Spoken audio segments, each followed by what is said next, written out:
సాయంత్రం 5 అవుతుండగా సందిగ్ధంగా ఆలోచిస్తూ అటు ఇటు రూంలో పచార్లు చేశాడు హేమంత్. ఏం చెబుతుంది? ఏదన్నా కట్టుకదల్లుకుని కన్నీళ్లు పెట్టుకుంటూ చెబుతుందేమో చూద్దాం అనుకుంటూ బయలుదేరాడు. అసలు నిజానికి ఆ టైం కల్లా వరూధిని చూడాలని అతని మనసు తొందరపడుతోంది. ఆమెకు పెళ్లి కాలేదని, కూతురు లేదని, రమేష్ బాబు చెప్పినవన్నీ అబద్ధాలని చెప్పాలని అతని మనసు కోరుకుంటోంది. చివరికి అనుకున్న టైంకి కొద్దిగా ఆలస్యంగా కావాలని వెళ్ళాడు. తనకంత ఇష్టం లేదని తెలియజెప్పాలని. కాని అక్కడ వరూధిని లేదు. హేమంత్ చాలా నిరాశగా చుట్టూ చూశాడు. ఎక్కడా ఆమె జాడ లేదు. మొహం చెల్లలేదా? లేక కట్టుకథ దొరకలేదా? కొంచెం వెటకారం ధ్వనించింది అతని హృదయంలో. మరోపక్క ఆమె కోసం అతని కళ్ళు వెతుకుతూనే ఉన్నాయి. కొద్దిగా అసహనంగా ఎప్పుడూ తాము కూర్చునే బెంచి మీదనే కూర్చుని కింద దొరికిన గులకరాళ్ళని నీళ్లలోకి విసురుతూ కూర్చున్నాడు. సారీ, చాలాసేపైందా వచ్చి? వరూధిని గొంతు విని వెనక్కి తిరిగి చూశాడు హేమంత్. ఎదురుగా వరూధిని, తలకి బ్యాండేజ్తో. హేమంత్ కంగారుపడి అదేంటి పడ్డారా అన్నాడు తన కోపాన్ని మరిచిపోయి. అతని పక్కనే కూర్చుని నవ్వుతూ నిజం చెప్పమంటారా, అబద్ధం చెప్పనా అంది. మీకేది అలవాటుంటే అది. మళ్ళీ అతని గొంతులో వ్యంగ్యం. నా మొగుడు కాని మొగుడు కొట్టాడు. మీకు నిజంగానే పెళ్ళయిందా? అబద్ధంగా కూడా అవుతుందా? అయ్యింది 3 ఏళ్ల క్రితం. నాకు కూతురుంది, సంవత్సరన్నర దాని వయసు. పేరు చిత్ర. అతను నరాల్లో రక్తమంతా పీల్చినట్లు మౌనంగా వింటున్నాడు. మాది అరేంజ్డ్ మ్యారేజ్. మా నాన్నగారు చేసింది. అతని పేరు చక్రవర్తి. మా నాన్నగారి ఆఫీసులోనే పనిచేసేవాడు. మా నాన్నగారికి చాలా అభిమానం కలిగేలా ప్రవర్తించేవాడట. అతను నాన్నగారి మీద అభిమానంతో మా ఇంటికి కూడా రావడం ప్రారంభించాడు. అమ్మకు కూడా నచ్చాడు. అన్నీ కలవడంతో నన్ను అతనికిచ్చి పెళ్లి చేద్దామనుకుంటున్నామని నా అభిప్రాయం అడిగారు. చూడ్డానికి అతను బాగానే ఉంటాడు. ఉద్యోగం మంచిదే, ఒప్పుకున్నాను. పెళ్లి గ్రాండ్గా జరిగిపోయింది. కాపురానికి వెళ్ళాను. చిన్నగా అతని అసలు రంగు బయటపడింది. అతనికి లేని వ్యసనం లేదు. అతను నాన్నగారి దగ్గర నటించిన నటన నుండి బయటపడి నాన్నగారికే దిగ్భ్రమ కలిగించాడు. మరింత డబ్బు కావాలని నా మీద ఒత్తిడి తెచ్చేవాడు. నాన్నగారు నా బాధ చూడలేకిచ్చేవారు. అంతటితో చాలక ఆడవాళ్ళని డైరెక్ట్గా ఇంటికి తేవడం మొదలుపెట్టాడు. అడిగితే గుడ్డును బాదినట్టు బాదేవాడు. అప్పటికే నేను కన్సీవ్ అయ్యాను. ఏ నిర్ణయమూ తీసుకోలేని స్థితి. అతని వికృత రూపం చూసి మాన్పడి ఆ బెంగతోనే నాన్న 6 నెలల్లో చనిపోయారు. అతని దురలవాట్లకి సస్పెండ్ అయ్యాడు. డబ్బు కోసం ఆరడి మరీ ఎక్కువైపోయింది. నేను పుట్టింటికొచ్చి అమ్మ దగ్గర ఉండిపోయాను. ప్రతిరోజు తాగి రావడం, అమ్మ ఎదుట కొట్టడం, డబ్బులు తీసుకుపోవడం అతని అలవాటు. ఇంతలో చిత్ర పుట్టింది. నేను ఉద్యోగం వెతుక్కున్నాను. కాని అతను ఆఫీస్ దగ్గరకొచ్చి బ్లాక్మెయిల్ చేసి జీతమంతా పట్టుకెళ్లిపోయేవాడు. చివరికి కోర్టుకెళ్లి విడాకులు తీసుకున్నాను. పాప బాధ్యత ఇద్దరిది అన్నారు. కాని అతను పాపని నేను డబ్బులివ్వని రోజున తీసుకువెళతానని బెదిరిస్తూ అప్పుడప్పుడు వస్తాడు. దౌర్జన్యం చేస్తాడు, కొడతాడు. పాపని ఎత్తుకుని పారిపోబోతాడు. ఆ పెనుగులాట్లో భాగమే ఇది. సరే, రమేష్ బాబు గురించి కదూ చెప్పాలి మీకు. మా అమ్మకి ఈ మధ్య నాకు మళ్లీ పెళ్లి చేయాలని పిచ్చి పట్టింది. నన్ను చాలాసార్లు బ్రతిమలాడింది. చివరికి ఎవరికో పెళ్లిళ్ల పేరాయికి చెప్పింది. అతను చెప్పిన పెళ్లి కొడుకుల లిస్టులో మీ బాసు రమేష్ బాబు కూడా ఉన్నాడు. అదేంటి, ఆయనకి పెళ్లం బిడ్డలున్నారు కదా? ఆశ్చర్యపోతూ అడిగాడు హేమంత్. వినండి. అమ్మ నాకు అతని ఫోటో చూపించింది. నాకు పెళ్లి వద్దని విసుక్కున్నాను. చక్రవర్తిని చూశాక నాకు పెళ్లి మీద, మగాళ్ల మీద నమ్మకం పోయింది. కాని అమ్మ బ్రతిమలాడింది. చక్రవర్తి దరిద్రం వదిలించుకోవాలంటే నాకు తోడుండాలని అమ్మ ఉద్దేశం. కాని ఇతను చాలా పెద్దవాళ్ళ ఉన్నాడు కదమ్మా అన్నాను. ఆ పెళ్లిని తప్పించాలని. కొంచెం పెద్దవాడేలే, కాని పెద్ద పొజిషన్లో కూడా ఉన్నాడు. భార్య గర్విష్టట, దాంతో విడాకులైందట. నీ ఫోటో చూసి ఇష్టపడ్డాడు. చక్రిగాడి గొడవ తప్పించుకోవాలంటే కొంచెం మంచి పొజిషన్లు ఉంటేనే కదా ఎదుర్కోగలడు అంది. మరి పాప? తన కూతుర్లా చూసుకుంటానన్నాడు. చాలా మర్యాదగా మాట్లాడాడు. ఎంత వినయమనుకున్నావు అంది అమ్మ ఉబ్బి తవ్వి బోతూ. ఇదంతా ఎప్పుడు జరిగింది అని అడిగాను. నువ్వు ఆఫీసులో ఉండగా వచ్చాడు. పాపని ఎత్తుకున్నాడు. 2 ఫ్రాకులు కూడా తెచ్చాడు. నువ్వు తిడతావని దాచిపెట్టాను అంది. నేను మౌనంగా ఉండిపోయాను. ఏమంటావ్? అమ్మ ఆత్రంగా నా మొహంలోకి గుచ్చి చూస్తూ అడిగింది. నేను అతనితో మాట్లాడాలి. అతను అదే అన్నాడు. రేపొస్తాడు. కొంచెం ఎక్కడైనా కూర్చుని మాట్లాడుకోండి అంది అమ్మ. నేనేమీ జవాబు చెప్పలేదు. అమ్మ లేచి వెళుతూ వరు, ఈ పెళ్లి చెడగొట్టుకోకే, మంచివాళ్లా ఉన్నాడు అంది బ్రతిమలాడుతున్న ధోరణిలో. ఆ మర్నాడు నా చేత ఆఫీస్కి సెలవు పెట్టించింది. 11 గంటలవుతుండగా అతను వచ్చాడు.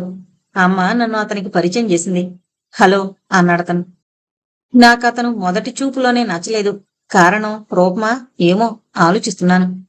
కొంచెంసేపు బయటికి వెళదాం అన్నాడతను అమ్మిచ్చిన కాఫీ తాగుతూ. అమ్మ వెళ్ళమని సైగ చేసింది నాకు. అయిష్టంగానే అతని వెంట కారులో కూర్చున్నాను. అతను కారు డ్రైవ్ చేస్తూ అతని ఆస్తి వివరాలు, అతని పొజిషను వీటి గురించి చెబుతూనే ఉన్నాడు. ఊరంతా తిప్పి ఒక చిన్నపాటి హోటల్కి తీసుకువెళ్ళాడు. కాఫీ ఆర్డర్ చేస్తూ ఏమన్నా కొనిపెట్నా అని అడిగాడు మొదటి ప్రశ్నగా. నేను అర్థం కాక చూశాను. అంటే అంటే ఏముంది, ఏదన్నా చీర కొనిపెడతాను అన్నాడు. నా మొహం అవమానంతో జేవురించింది. మీరు కొనిపెట్టడమేంటి? పెళ్లి కాకముందు నేను అలా ఎవరి దగ్గర కానుకలు తీసుకోను. పెంకితనం చాలానే ఉంది అన్నాడు కాఫీ శబ్దం చేస్తూ తాగుతూ. ఇదేనా మీరు మాట్లాడుకుందామని తీసుకొచ్చింది? కోపం గడిగి లేచి పిలుస్తున్నా వినిపించుకోకుండా ఇంటికొచ్చేశాను. హేమంత్ తెల్లబోతూ వింటున్నాడు. ఆ తర్వాత ఆ వెధవ రొప్పుతూ ఆగిపోయింది వరూదిని. ఆమె కళ్ళు ఆవేశంతో ఎర్రబడ్డాయి. హేమంత్ ఆమెని గమనిస్తూ కూర్చున్నాడు. ఇప్పుడు అతనిలో ఆమె పట్ల ఇందాకటి వరకు ఏర్పరుచుకున్న ద్వేషం, కోపం పోయి జాలి, బాధ పెనవేసుకుని అతన్ని విషాదభరితం చేస్తున్నాయి. వాడు నేను ఆఫీస్కెళ్ళాక అమ్మ దగ్గరకొచ్చి చెప్పిన మాటలు, ఇచ్చిన చీర నన్ను వ్యవసం చేశాయి. నీ కూతురికి చాలా గర్వం, ఏమనుకుంటోంది నన్ను అన్నాడట. అమ్మ కంగారు పడుతూ ఏం జరిగింది బాబు అందట. అమ్మకి రమేష్ బాబు సంబంధం పోగొట్టుకోవడం ఇష్టం లేదు. ఎక్కడ అతను నన్ను చేసుకోనంటాడోనన్న భయం ఆమెలో ఎక్కువగా చోటు చేసుకుంది. అమ్మ బలహీనత అతను కనిపెట్టాడు. చీర కొనిపెడతానంటే అదేదో తప్పైనట్లుగా రయ్యని లేచి వెళ్ళిపోయింది. నీ కూతురికేమన్నా ఇది మొదటి పెళ్ళా? పైగా ఒక కూతురుంది. అవతల రోజు ఇంటి మీద దాడి చేసే ముందు మొగుడు. వీటినన్నింటినీ తట్టుకుని నీ కూతుర్ని పెళ్లి చేసుకోవడానికి ఎవరొస్తారు ముందుకి? అమ్మక మాటలు కష్టంగా తోస్తున్న పరిస్థితులతో రాజీపడి వాటిని భరిస్తూ సర్ది చెప్పడానికే ప్రయత్నించింది. దానికి నేను నచ్చజెప్తాను, మీరు తొందరపడకండి అని బ్రతిమలాడిందట. అయినా రమేష్ బాబు తగ్గకుండా ఇప్పుడు చెబుతున్నా వినండి. నాకు నా భార్య నుండి లీగల్ డైవర్స్ లేదు. విడిగా ఉంటున్నామంతే. ఆవిడికి నాకు పడదు. మీ అమ్మాయిని లీగల్గా పెళ్లి చేసుకోలేను. అయినా బాగానే చూసుకుంటాను. మీ మనవరాలకు కూడా నెలకింతనిస్తా. మీ కూతురు ఉద్యోగం చేయనక్కర్లేదు, ఆలోచించుకోండి అని వెళ్ళిపోయాడట. అతని మాటలకి అమ్మ హతాసురాలైంది.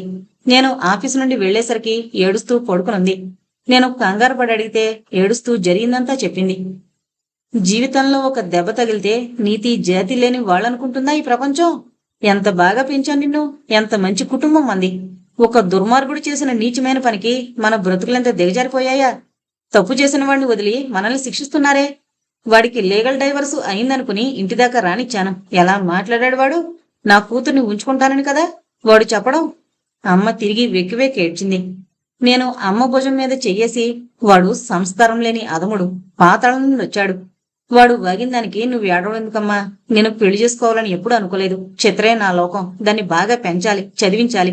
తల్లిగా నా ముందు పెద్ద బాధ్యత ఉంది. వాడి గురించి ఆలోచించుకో అన్నాను. అలా అన్నానే గాని నా ఒంట్లో రక్తమంతా సలసలా మరిగిపోతూనే ఉంది. అవమానం ఎంత నిలువెల్లా దహిస్తుందో మాట పడిన వారికి అర్థమవుతుంది. అంతవరకు ఎంతో గౌరవంగా జీవించిన మా జీవితాల్లో చక్రవర్తి అల్లుడు రూపంలో ప్రవేశించి మా బతుకులు ఛిద్రం చేస్తున్నాడు. ఇప్పుడు ఎవరు వారి వారి సంస్కారం కొద్దీ అనుకున్నా మేం తలదించుకుని భరించాలి. అలా చెబుతున్నప్పుడు వరూదిని కంటిలోంచి కొసకి చేరిన కన్నీటి చుక్క ఎర్రబడ్డం గమనించాడు హేమంత్. అతని మనసు విలవిల్లాడింది. అసహాయుడుగా చూశాడు ఆమె వైపు. మా ఇంటి పక్క ఒక ఆవిడుంది. ఆమె తోచక అమ్మ దగ్గరకొచ్చి కబుర్లు చెప్తుంది. నా వివరాలు అడుగుతుంది. దాస్తే ఇంకా నొక్కి నొక్కి అడుగుతుందని అమ్మ నిజం చెప్పేసింది. ఆవిడ ముందు కన్నీళ్లు పెట్టుకుని ముక్కు చీది జాలి చూపించింది. ఆ తర్వాత నన్ను చూస్తే ఆవిడికి ఆశ్చర్యం. ఎప్పుడూ ఏడవకుండా డ్రెస్సులు వేసుకుని స్కూటీ మీద తిరుగుతున్నానని బాధ. పదే పదే ఆ మాట అంటుంది. మీ కూతురు కొంచెం సర్దుకోవాల్సింది. మొగుడన్నాక ఏదో అంటాడు, పెళ్ళయ్యాక స్వేచ్ఛ అంటే ఎలా అని నా కాపురం కూలిపోవడానికి, నాలో ఉన్న 1,00,000 తప్పులు వెతకడానికి ప్రయత్నిస్తుంది. చక్రవర్తి వచ్చి అల్లరి చేసిన రోజు ఆమెకు పండగే. కిటికీకి చెవులు కళ్ళు అతికించేస్తుంది. ఇలా ఉంటుంది లోకం. ఎవరిని ప్రశ్నించగలం? మనకొచ్చిన దురదృష్టాన్ని నిందించడం కాక. వరూదిని నవ్వడానికి ప్రయత్నిస్తూ హేమంత్ వైపు చూసింది. హేమంత్ నవ్వలేకపోయాడు. అలానే బేలగా చూశాడు. అందుకే ఆ రోజు కోపం పట్టలేక చీర తెచ్చి వాడి మొహాన్ని విసిరాను. మీరొచ్చి సర్ది చెప్పడానికి ప్రయత్నించారు. ముందు మిమ్మల్ని కసురుకున్నా ఎందుకో ఎక్కడో మిమ్మల్ని తెలిసినట్లు ఫీల్ అయ్యాను. మాట్లాడేలా అనిపించింది. కాస్త అమాయకంగా కనిపించారు. చాలా మంది కారణాలు అడుగుతారు. నిజానికి అవేం ఉండవు.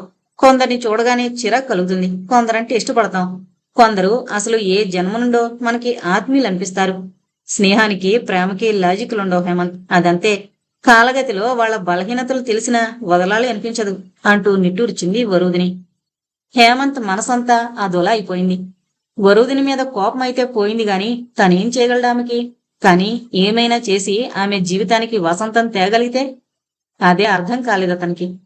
అలానే అసలే పెద్దవైన కళ్ళని మరింత విస్ఫారితం చేసి చూస్తుండిపోయింది. ఎందుకంత పెద్ద కళ్ళు నీకు? ఆల్చిప్పల్లా ఏ ఆడపిల్లకో ఇస్తే నీలాంటి వాళ్ళకి వలవేసి ఆడించేదిగా. ఆమె జోక్కి అతను నవ్వలేకపోయాడు. కనీసం సానుభూతి మాటలు కూడా చెప్పలేకపోయాడు. సరే, చీకటి పడుతోంది, వెళదాం పద అంటూ పైకి లేచింది వరూధిని. హేమంత్ కూడా లేచి నిస్సత్తువుగా ఆమె వెంట అడుగులు వేశాడు. సీరియస్ గా ఫైల్ని స్టడీ చేస్తున్న హేమంత్ని తదేకంగా చూసింది పద్మ. ఎలానో సంభాషణ మొదలుపెట్టి అతన్ని గేలి చేయాలని ఆమె సంకల్పం. ఎవరైనా ఏదైనా అంటే డొంక కదిలించాలని అటు ఇటు వేళ్లు విరుచుకుంటూ చూసింది. అప్పుడే అటెండెన్స్ రిజిస్టర్ క్లోజ్ చేస్తూ, ఏంటి హేమంత్, లీవ్ లెటర్ పంపించకుండా డుమ్మ కొట్టావు? ఒంట్లో బాగుండలేదా ఏంటి అన్నాడు ముకుందం హేమంత్ వైపు చూడకుండానే. ఆ, కొద్దిగా జ్వరం అన్నాడు హేమంత్ పొడిగా తను ఫైల్లోంచి తలెత్తకుండా. ఇవాళ రేపు రకరకాల జ్వరాలొస్తున్నాయి సార్, ఏం జ్వరమో ఏంటో పాపం అంది పద్మ అల్లుకుపోవడానికి సిద్ధపడుతూ. హేమంత్ జవాబు చెప్పలేదు, అసలు విననట్లు ఊరుకున్నాడు. నిన్న మా పక్కింటైన బావగారికి అదేం జ్వరమో వచ్చి 24 గంటల్లో పోయాడు హేమంత్ గారు. రక్త పరీక్ష చేయించుకున్నారా మీరు అంది తిరిగి రెచ్చగొడుతూ. హేమంత్ బదులివ్వలేదు. ఊరుకో అమ్మా, లేనిపోని అపశకున మాటలు. ఏదైనా జ్వరమైతే ఇంత త్వరగా ఆఫీసుకు రాగలడా? నువ్వు ఊరికే సాగదీకు అన్నాడు ముకుందం చిరాగ్గా. పని చేసుకుంటున్న మిగతా స్టాఫ్ కూడా కొద్దిగా ఆ సంభాషణ ఇష్టపడినట్లు చిరాగ్గా చూశారు. అంతలోనే బాలయ్య ఒక ఆమెను వెంటబెట్టుకుని రమేష్ బాబు ఛాంబర్లోకి వెళ్ళాడు. అందరి కళ్ళు అటు తిరిగాయి. ఆ అమ్మాయికి వయసు 30 లోపే ఉంటుంది. చేతిలో చిన్నపాటి సంచితో అందర్నీ బిక్కుబిక్కుమంటూ చూస్తూ బాలయ్య వెంట లోనికి వెళ్ళింది. సారు, నమస్కారం పెట్టు. ఆవిడ నమస్కారం పెట్టింది. మన సారయ్య పెళ్ళాం సార్, సారే చచ్చిపోయాడు కదా, ఈవిడికి పోస్టింగ్ ఆర్డర్స్ ఇచ్చి మీ దగ్గర వేశారు. నన్నొద్దని చెప్పారట కదా, నా బదులు ఈవిడ. మీకు బాగానే ఉంటుందిలే సారు, చెప్పినట్లు వింటదిలే ఏమ్మా అన్నాడు బాలయ్య ఆ అమ్మాయి వైపు చూస్తూ. రమేష్ బాబుకి బాలయ్య మాటలో వెటకారం అర్థమైనా తెలియనట్లు నటిస్తూ ఏం పేరమ్మా అని అడిగాడు. వసంత, ఆమె బెదురుతున్నట్లుగా చెప్పింది. కాసేపు హేమంత్ గొడవ పక్కన పెట్టి రమేష్ బాబు ఛాంబర్లోకి వచ్చింది పద్మ. రావడమే కుర్చీ బొర్రున లాక్కుని కూర్చుంటూ కొత్త పోస్టింగా అని అడిగింది వసంతని ఏగాదిగా చూస్తూ. కష్టాల వల్ల దైన్యంగా ఉన్న వసంత మొహం కళగా ఉంది. అమాయకత్వం వల్ల వచ్చిన అందం అది. అప్పుడే పూసిన ఓ పేరు తెలియని పువ్వులా. ఇదిగో వసంత, ఈవిడ్ని బాగా చూసుకోవాలి. ఈవిడ్ని బాగా చూసుకుంటే నీకు అసలు ఏ తిప్పలో ఉండవు అన్నాడు బాలయ్య వెటకారంగా నవ్వుతూ. రమేష్ బాబు ఆమె పోస్టింగ్స్ చూసి జాయినింగ్ రిపోర్ట్ తనే రాసి ఆమె చేత సైన్ చేయించి నువ్వింక రిలీవ్ అవ్వు అన్నాడు బాలయ్యని. అవుతానులేండి, నేనెక్కడికి పోతాను, డీసీఈ గారి దగ్గరే వేయించుకున్నా. తెల్లారితో నాతోనే పని మీకు. మా వసంత జాగ్రత్త సార్ అన్నాడు బాలయ్య వెళ్ళిపోతూ. వసంత నిస్సహాయంగా చూసింది. ఈవిడికి కాస్త ఏం చేయాలో చెప్పు. చూడమ్మా, వెళ్ళి ముకుంద గారిని పిలుచుకురా అన్నాడు రమేష్ బాబు. పద్మ వసంతకి ముకుందాన్ని చూపించింది. సారు, మిమ్మల్ని పెద్దసారు రమ్మంటున్నాడు అని చెప్పింది వసంత. ముకుందం లోనుకొస్తూనే, ఏంటి సార్, బాలయ్యని ఎందుకు పంపేశారు? ఈ లేడీస్ అటు ఇటు తిరుగుతూ పనిచేయలేరు, మరీ ముఖ్యంగా అటెండర్స్ గా అన్నాడు కొద్దిపాటి విసుగు చూపిస్తూ. వాడికి ఈ మధ్య మరీ ఎక్కువైపోయింది ముకుందం గారు, వాడే చీఫ్ ఇంజనీర్ లెవెల్లో మాట్లాడుతున్నాడు అందుకని. అయినా అంటూ ఆమె జాయినింగ్ రిపోర్ట్ తీసుకువెళ్లి అటెండెన్స్ రిజిస్టర్లో సైన్ చేయించాడు ముకుందం.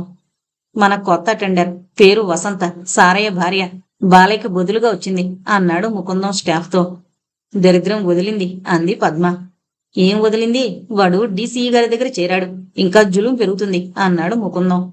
ఇంత జరుగుతున్నా హేమంత్ తల కూడా ఎత్తకుండా తన పని తాను చూసుకుంటూనే ఉన్నాడు. అతన్ని క్రీగంట గమనిస్తూనే ఉంది పద్మ. హేమంత్ ఆఫీసు పరిస్థితులను పట్టించుకునే స్థితిలో లేడు. అతని ఆలోచనల నిండా వరూధినియే తిరుగుతోంది. అంత చక్కని తెలివితేటలున్న అమ్మాయికి అలాంటి జీవితమా? దేవుడికి ఎందుకింత కక్ష? ముందు ఎంత జీవితముంది? అంతా ఇలా నిస్సారంగా నిస్తేజంగానే గడవాలా? తనేమీ చేయలేడా? ఎలా? ఏదో అర్థమవుతున్నట్లే ఉంది, కాని ఏదో జంకు భయమో పరిస్థితులు అతనికి దారి చూపించడం లేదు. సారు, మిమ్మల్ని పెద్దసారు పిలుస్తున్నాడు. వసంత మాటకి లోకంలోకి వచ్చాడు హేమంత్. అన్నాడు కొద్దిగా ఉలిక్కి పడుతూ. నెమ్మది, సారు జ్వరం పడ్డాడు అంది పద్మ నవ్వుతూ. ఈసారి హేమంత్ ఆమె వైపు సీరియస్ గా చూసి, నేను వచ్చే లోపల ఈ డేటా చెక్ చేయండి అంటూ ఎస్టిమేట్ ఆమె టేబుల్ మీదకి గిరాటేసి లేచి నిలబడ్డాడు. రమేష్ బాబు మొహం చూడాలనిపించడం లేదు, కానీ తప్పదు. ఒక మనిషి వికృత రూపం చూశాక మామూలుగా మాట్లాడడం చాలా కష్టంగా ఉంటుంది. రమేష్ బాబు బలహీనతలు, డబ్బు, ఆశ అన్నీ కొంతవరకు తెలుసు. కానీ మరీ అంత నీచంగా వరుదినితో ఆడిన గేము చాలా కోపంగా అనిపిస్తోంది. హేమంత్ సూటిగా రమేష్ బాబు వైపు చూడకుండా ఎటో చూస్తున్నట్లుగా విష్ చేసి కూర్చున్నాడు. రమేష్ బాబు మాత్రం హేమంత్ని పరీక్షగా చూస్తూ, ఒంట్లో బాగలేదా అని అడిగాడు. ఫీవర్, గొణిగినట్లుగా అన్నాడు హేమంత్. వచ్చి చూద్దామనుకున్నాను, కుదరలేదు. ఆ రోజే అనుకున్నా, నువ్వు మరో పెగ తాగినప్పుడే అప్సెట్ అవుతావేమోనని. సరే వదిలే, దాని గురించి నీకెందుకు టెన్షన్, నువ్వెక్కడ దాని బొట్లో పడి దెబ్బతింటావోనని చెప్పాను. ఏవీ లేందే ఇంత హర్ట్ అయ్యావు, ఇక నిజంగా లోతుకి దిగితే ఏమయ్యేవాడివి అన్నాడు ఓదార్పుగా. హేమంత్ మొహం కోపంతో జేవురించింది. లేచి జుట్టు పట్టుకుని కొట్టాలనిపించింది. పరిస్థితి అది కాదు కాబట్టి కోపాన్ని బలవంతంగా అణుచుకుని, నాకెందుకు సార్ ఆమె సంగతి, ఏదో చిన్నపాటి స్నేహం, ఆమె గురించి చెడుగా కూడా అనుకోవాల్సిన అవసరం నాకు లేదు అన్నాడు కూల్గా నవ్వడానికి ప్రయత్నిస్తూ. సరే సరే, ఇప్పుడు నువ్వైతే ఆరోగ్యంగా ఉన్నావు కదా, అందుకే పిలిచాను అన్నాడు మాట మారుస్తూ రమేష్ బాబు. సరే అంటూ లేచాడు హేమంత్. వచ్చి తిరిగి సీట్లో కూర్చున్నాడే కాని పని మీద ఏకాగ్రత కుదరడం లేదు. ఏంటండి, ఎస్టిమేట్ ఇచ్చి వెళ్ళివారు, నాకెందుకిది అంది పద్మ కోపంగా. అది మీ సీటుదే. అవుననుకోండి, మీకు మార్క్ చేశారుగా చేయమని. అంటే A to Z చేయమని కాదు, డేటా చెక్ చేయండి, నేను నోట్ రాస్తాను అన్నాడు హేమంత్ అసహనంగా. డేటానా? ఇది ఏ షెడ్యూల్ ఆఫ్ రేట్స్తో చేయాలి? నయం, షెడ్యూల్ హాఫ్ రేట్స్ ఉంటుందని తెలుసు మీకు. మీ సర్కిల్ ఎక్కడుంది? కాకినాడ.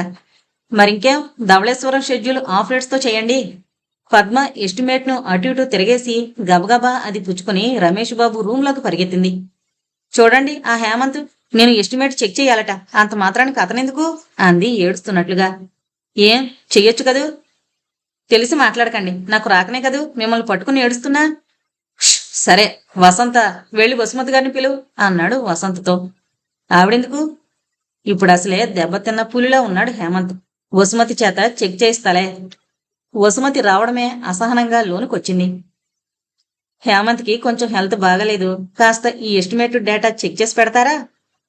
వసుమతికి పనిరాని రమేష్ బాబు అంటే చాలా హేళన. పైగా ఆమె రమేష్ బాబు కంటే సీనియర్.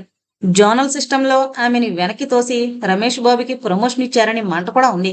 పైగా పద్మతో అతని వేషాలు ఆమెకి చాలా యావింపుని కలిగిస్తున్నాయి. ఈవిడేం చేస్తుంది అంది పద్మ వైపు తిరిగి. మీకు తెలుసుగా నవ్వబోయాడు రమేష్ బాబు.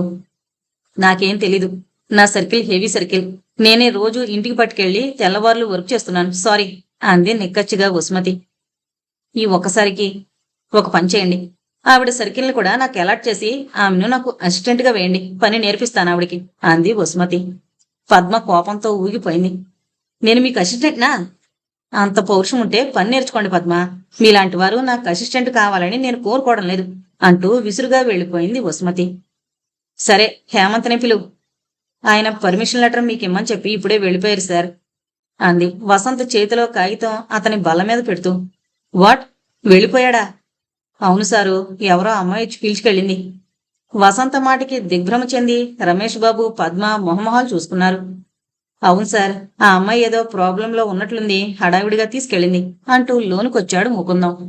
రమేష్ బాబు మాట పడిపోయినట్లుగా చూశాడు ముకుందం వైపు. ఎంతసేపు అయింది అని అడిగాడు చివరికి నోరు పెగల్చుకుని. ఇప్పుడే అంటూ వెళ్ళిపోయాడు ముకుందం. చూశారుగా, మీరేదో తెగ సంబరపడిపోతున్నారు, చాలా ఘనకార్యం చేసినట్లుగా.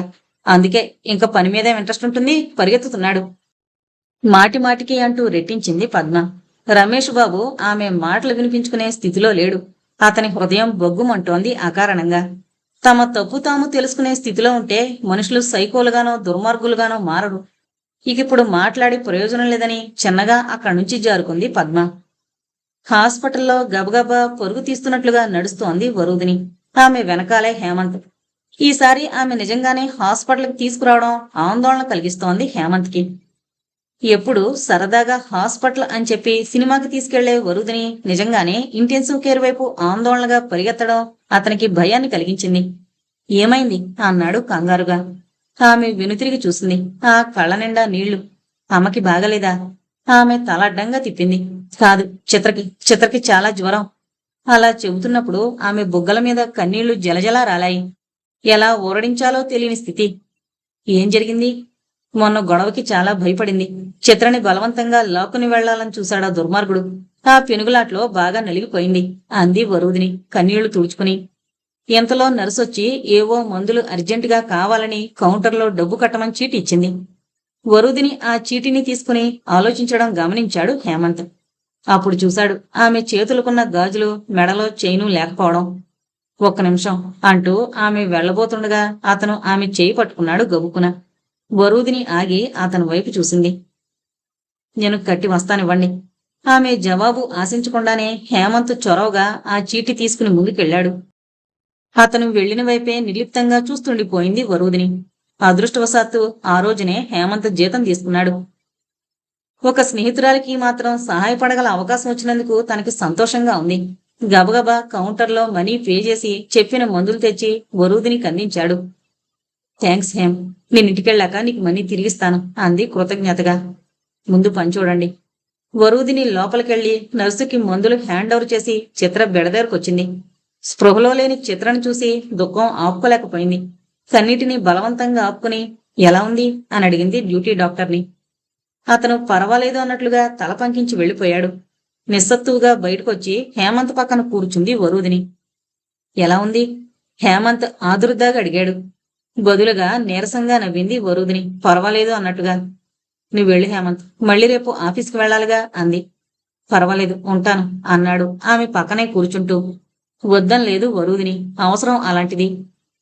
ఆమె మనసిప్పుడు ఆసరా కోరుకుంటోంది. ఇంటి దగ్గర ముసలి తల్లి బేలగా ఒంటరిగా ఉంది. మగతోళ్లేని బ్రతుకులైపోయాయి తమవి. ఆమె కళ్ళు వర్షిస్తున్నాయి. ప్లీజ్ బీ కంట్రోల్ వరూదిని అన్నాడు ఎలాగోలా హేమంత్. ఆమె కళ్ళు తుడుచుకుని నవ్వడానికి ప్రయత్నించింది. జీవితం చిన్నది, అశాశ్వతమైంది అని అందరూ తెగ చెబుతారు. కాని ఎందుకిలా తాము సుఖపడకుండా ఎదుటివాణ్ణి సుఖపడనివ్వకుండా ఇలా శాడిస్టిక్ గేమ్స్ ఆడుకుంటారు? ఉద్ధరించలేని వారు బిడ్డలకి జన్మెందుకిస్తారు? ఎందుకిలా కనిటిమయం చేస్తారు అంది వేదనగా. హేమంత్ వింటున్నాడు. ఆమెని ఓదార్చేంత వయసు, పరిపక్వత కూడా లేవతనికి. కాని తల్లి గుర్తుకొచ్చింది. నలుగురిని కన్న తన తండ్రి కూడా తల్లిని గుర్తించేవాడు కాదు. ఎప్పుడూ ఆస్తిగోలే. తల్లే అన్నీ సర్దుకునేది. తెలియక తను చేసే అల్లరను కూడా భరించేది. ఆడపిల్లలకి ఎన్ని అవసరాలుంటాయి, అవన్నీ సర్దుబాటు చేసేది. తనకి ఊహ తెలిసి తండ్రి ఏదో ఒక నెపంతో తల్లిని తిట్టడమే గాని ప్రేమగా పలకరించడం తెలీదు. ఒక్క సినిమాకి తీసుకువెళ్ళినట్లుగా కూడా చూడలేదు. ఏంటి ఆలోచిస్తున్నావు హేమంత్? వరూదిని ప్రశ్నకి ఈ లోకంలోకి వచ్చాడు హేమంత్. ఏం లేదన్నట్టుగా తలాడించాడు. ఆ పక్కావిడి చూసావా?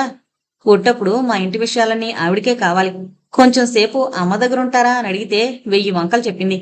ఇంకెవరైనా సహాయం చేస్తే వాళ్ళ గురించి అంతా ఆవిడికి చెప్పాలి. వెళ్ళి అమ్మని చూసి రమ్మంటారా? పర్వాలేదు, వాడిప్పుడు రాడు, డబ్బు అందింది కదా. గాజులిచ్చేశారా? వరూదిని హేమంత్ వైపు చూసి నవ్వి తెలివైన వాడివే అంది. జీతం రాలేదా? అది తీసుకెళ్లాడు. హేమంత్ గుండె నొక్కేసినట్లయింది. కాసేపు పడుకో హేమంత్, అవసరమైతే లేపుతానులే అంది వరూదిని. నిద్ర రావడం లేదు. సరే, ఏదైనా చెప్పు. ఏం చెప్పను? నీ గురించే. మీ ఇంటి సంగతులేం చెప్పలేదు ఎప్పుడు. అంత చెప్పుకోవలసిన చరిత్రేం లేదు. మామూలు మధ్యతరగతి కుటుంబం, అమ్మలేదు అన్నాడు నవ్వుతూ. ఇంకా ఇంకేముంటుంది? డబ్బు అవసరాలు, అది లేకొచ్చే బాధలు, అప్పులు. హేమంత్ నవ్వాడు. అది సరే, పెళ్ళెప్పుడు చేసుకుంటావు? వరూదిని సూటి ప్రశ్నకి హేమంత్ తడబడ్డట్టుగా చూశాడు. అప్పుడే కాదు అన్నాడు నసిగినట్లుగా. ఎలాంటి అమ్మాయి కావాలి? ఏమీ అనుకోలేదు. వరూదిని నవ్వింది. చెప్పడం లేదు నువ్వు, దాస్తున్నావు కదూ అంది. ఇంతలో నర్సొచ్చి చిత్రకి స్పృహొచ్చిందని చెప్పడంతో వరూదిని పరిగెత్తినట్లుగా లోపలికెళ్ళింది. చిత్ర ఊరికే కదిలిపోతూ మమ్మీ మమ్మీ అంటోంది. అలా చూడగానే కన్నీళ్ళొచ్చేశాయి వరూదినికి. అరగంటలో రూమ్ తెస్తాం, మీరెళ్ళి కూర్చోండి అని చెప్పింది నర్సు. వరూదిని బయటకొచ్చి హేమంత్ చేతులు పట్టుకుని, హేమ్, చిత్రకి తగ్గింది. నేనంతా వణికిపోయినా తెలుసా? చిత్ర లేకపోతే నా జీవితం ఏమిటి అంది ఏడుస్తూ. హేమంత్ మాట్లాడలేకపోయాడు. ప్రతి స్త్రీలోనూ తల్లుంటుంది, కాని ప్రతి పురుషుల్లోనూ తండ్రి ఉండడు అనుకుంటున్నాడు మనసులో. కాసేపటికి చిత్రని రూమ్కి తీసుకొచ్చారు. హేమంత్ కూడా రూంలో కూర్చున్నాడు. చిత్రకింకా ట్రీట్మెంట్ జరుగుతోంది. తెల్లవారుతుండగా, ఇక నువ్వు వెళ్ళి హేమంత్, నేను చూసుకుంటానులే అంది వరూధిని. హేమంత్ సరే అన్నట్లుగా బయలుదేరుతుండగా హేం అంది వరూధిని. హేమంత్ వెనుతిరిగి చూశాడు. థ్యాంక్స్ ఎలాట్ అంది వరూధిని. హేమంత్ తల పంకించి బయటికి నడిచాడు.